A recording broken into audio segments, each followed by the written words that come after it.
Čau, dneska tady máme dvě auta. Tohle je Chevrolet Camaro s obsahem 3,6 litru, 6válec s automatickou převodovkou.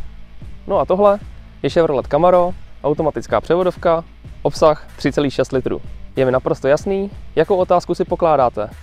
Dave, proč se oblíkáš, jako by si šel na houby? No, otázka bude schválně nezodpovězená a můžete diskutovat v komentářích.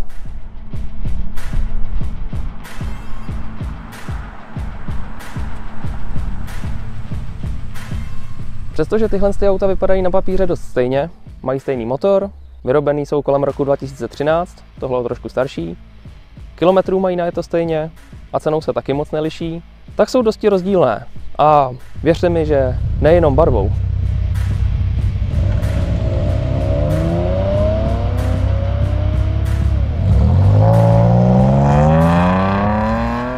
Spousta lidí má na americký šestiválce vyhraněný názor a já nejsem výjimka.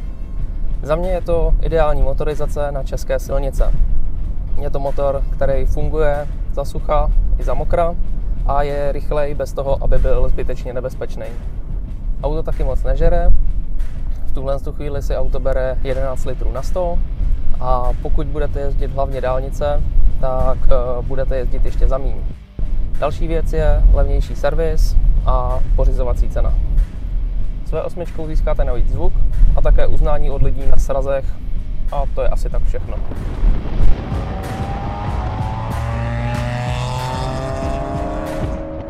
Začneme s tímto modrým. To je tak základní, jak jenom může být. Nikdo na něm nic neupravoval a z výroby vyjelo spíše laděný na pohodlnost než na sportovnost. Má tam obří displej, na kterém najdeme parkovací kameru, senzory a může se pouštět hudba přes Bluetooth. Motor má 241 kW, což je přibližně 323 koní. Takže sedíme za volantem modrého Camara a vyzkoušíme si zrychlení z 50 na 90. Takže dávám plnej. Je tam. U zadku auta taky nenajdeme nic extra speciálního. Není tu žádné sportovnější křídlo a s originálními výfuky není ani tolik uřvaný. Ne, že by se na českých silnicích mohlo Camaro někde ztratit, ale s touhle barvou je Camaro tak nenápadný, jak jenom může být.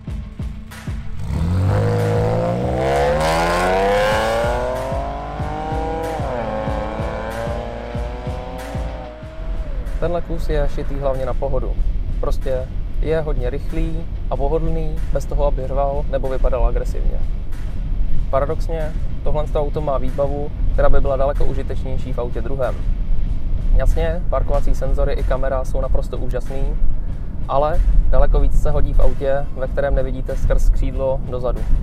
Celkově se nedá říct, že by se mi v tomhle autě nelíbilo.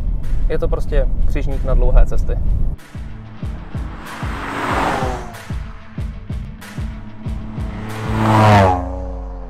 Teď si představíme druhý kousek. Tohle Camaro je moje. Vybral jsem si ho tak trošku proto, že vypadá jako Bumblebee z Transformers. Samozřejmě na ten film si každý udělá svůj názor sám. Třeba Tomáš za kamerou si myslí, že jediný dvě kvality toho filmu byly kozy Megan Foxové. Mně se ale ten film líbil, takže je to tak trošku můj splněný sen. S motorizací tohoto auta je to malinko složitější. Dělalo se ve 4 výkonových variantách, tedy když pomineme uživatelské úpravy. Tohle je nejsilnější z nich. Tohle auto má 250 kW, tedy 335 koní. Kdyby někdo chtěl víc, tak už mu zbývá jedině 8válec. Mimochodem, obě auta váží skoro 2 tuny, takže nějaký kilowatt sem, kilowatt tam je úplně jedno.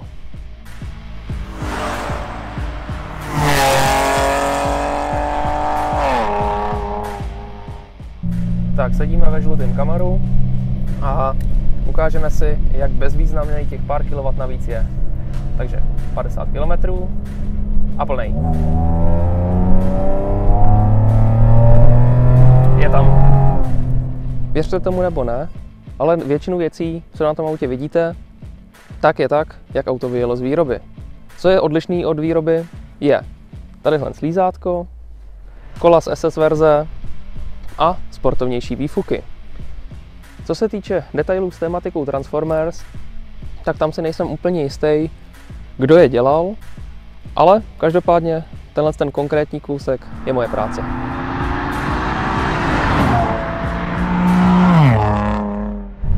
Auto sice vypadá sportovně, ale sportovnější než jeho protějšek vedle fakt není. Prostě když katedrálu svatého Víta nabarvíte na žluto a přiděláte na ní křídlo, tak taky sportovnější nebude.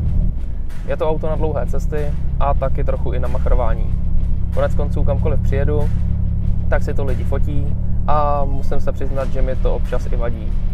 Nejsem člověk, co by vyžadoval zrovna tenhle druh pozornosti. Interiér mého auta se od modrého liší jenom minimálně. Hlavními rozdíly je lepší infotainment, který moje nemá, a budíky na měření nejrůznějších věcí, které naopak má.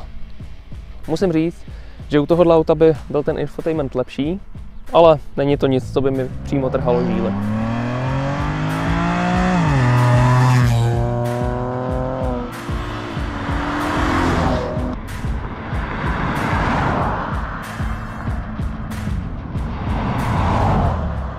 Jak můžete vidět, dvě stejná auta a vlastně jsou šitý na řidiče s jinými požadavky. Takže co mají společného kromě jména? Přirozeně rozměry. Dlouhý jsou asi jako dvojkový Superb a jsou o něco širší. Dalším společným bodem je pohodlí. Jednak kvůli sedačkám a druhá kvůli prostoru. Ku příkladu Tom, který má skoro 2 metry, se tam vejde úplně v pohodě. V případě Mustangu nebo Challengeru měl kolena až na polubce. Obě auta mají velký kufr, přičemž jejich největší slabinou je malý průles. Obě mají nejlépe na dálnici, ale v zatáčkách se taky nerozsypou.